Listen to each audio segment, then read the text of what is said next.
Assalamualaikum warahmatullahi wabarakatuh. Welcome back to my YouTube channel Adinda Alfira.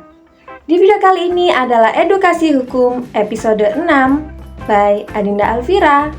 Saya akan membahas tentang bentuk-bentuk dari pencemaran nama baik. Sebelumnya jangan lupa like, comment, share, and subscribe supaya saya lebih semangat untuk membuat video berikutnya. Mari kita bahas. Pencemaran nama baik adalah perbuatan sengaja menyerang kehormatan atau nama baik orang lain dengan menuduh sesuatu yang merendahkan, baik lisan, tulisan atau gambar, maupun melalui media elektronik, dengan ancaman pidana penjara dan denda, serta bisa ditambah sanksi jika dilakukan di media elektronik atau terhadap pejabat. Nah, pengertian dari pencemaran nama baik yaitu tindakan sengaja merusak reputasi orang lain dengan menyebarkan tuduhan atau informasi yang tidak benar, membuat orang tersebut merasa terhina atau malu. Kemudian unsur utamanya adalah kesengajaan untuk menyerang kehormatan, tuduhan yang disiarkan agar diketahui umum dan merusak nama baik. Nah, sekarang mari kita kenali bentuk-bentuk dari pencemaran nama baik. Menurut R. Susilo pada buku KUHP, ada 6 bentuk dari pencemaran nama baik. Nah, ini perlu saudara ketahui, karena di zaman digital sekarang ini banyak sekali terjadi kasus-kasus pencemaran nama baik, terutama di media sosial seperti TikTok, Instagram, dan lain-lain. Nah, apa itu 6 bentuk pencemaran nama baik? Yang pertama yaitu fitnah, kedua penistaan, ketiga penistaan dengan surat, keempat penghinaan ringan, kelima pengaduan fitnah, dan yang keenam adalah tuduhan secara memfitnah. Selanjutnya kita bahas satu persatu. Yang pertama tadi adalah fitnah. Seseorang dianggap melakukan fitnah apabila melakukan penghinaan nama baik, namun tidak dapat membuktikan kebenarannya atau apa yang dituduhkan oleh pelaku ternyata tidak benar. Hal ini sebagaimana diatur dalam pasal 434 ayat 1 Undang-Undang Nomor 11 Tahun 2023. Kemudian pengertian dari bentuk yang kedua yaitu penistaan. Penistaan adalah pencemaran nama baik berupa penghinaan dengan cara menistakan atau menuduh seseorang telah melakukan perbuatan tertentu dengan maksud agar tuduhan tersebut tersiar.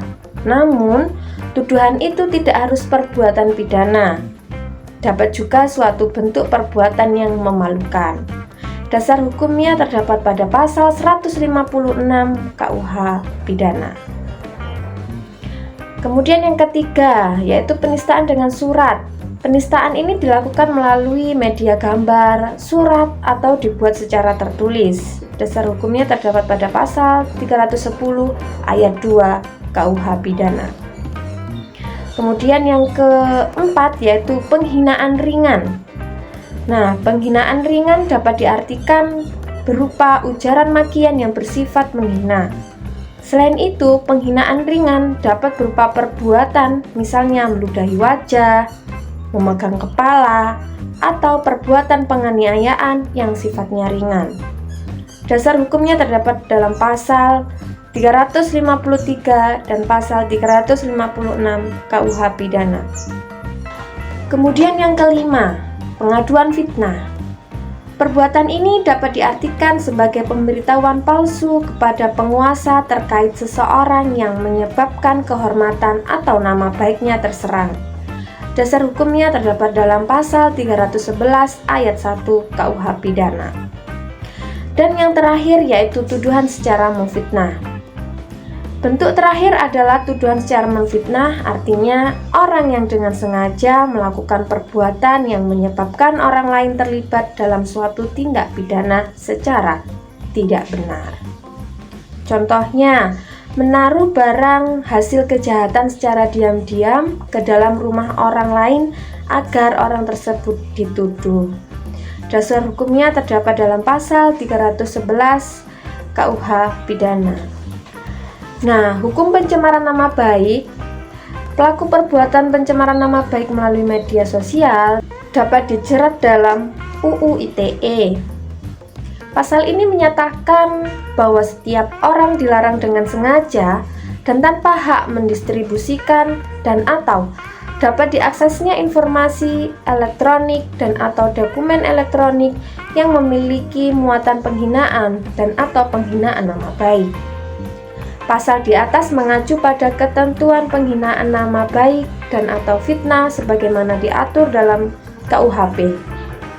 Adapun ancaman hukum pencemaran nama baik, pelaku dapat dijerat pidana penjara paling lama 4 tahun dan atau denda paling banyak 750 juta rupiah. Kemudian ada dampak psikologi bagi korban. Perbuatan penghinaan nama baik atau penghinaan biasa berdampak buruk terhadap reputasi atau citra seseorang. Seseorang yang dicitrakan buruk tentunya akan memberikan pengaruh negatif terhadap reputasinya. Kemudian juga berdampak terhadap ekonomi, sosial, dan pergaulan di masyarakat. Dampak negatif ini juga dapat dirasakan di lingkungan tempat kerja si korban, seperti dianggap tidak layak menempati suatu jabatan tertentu, gagal mendapatkan promosi jabatan, bahkan kehilangan profesinya. Nah, jadi itu tadi adalah sedikit penjelasan mengenai bentuk-bentuk dari pencemaran nama baik, supaya bagi saudara yang mungkin merasa menjadi korban pencemaran nama baik dapat mengenali bentuk-bentuknya sebelum melaporkan kepada pihak kepolisian. Thank you very much for watching and I will see you in my next video. Bye. Wassalamualaikum warahmatullahi wabarakatuh.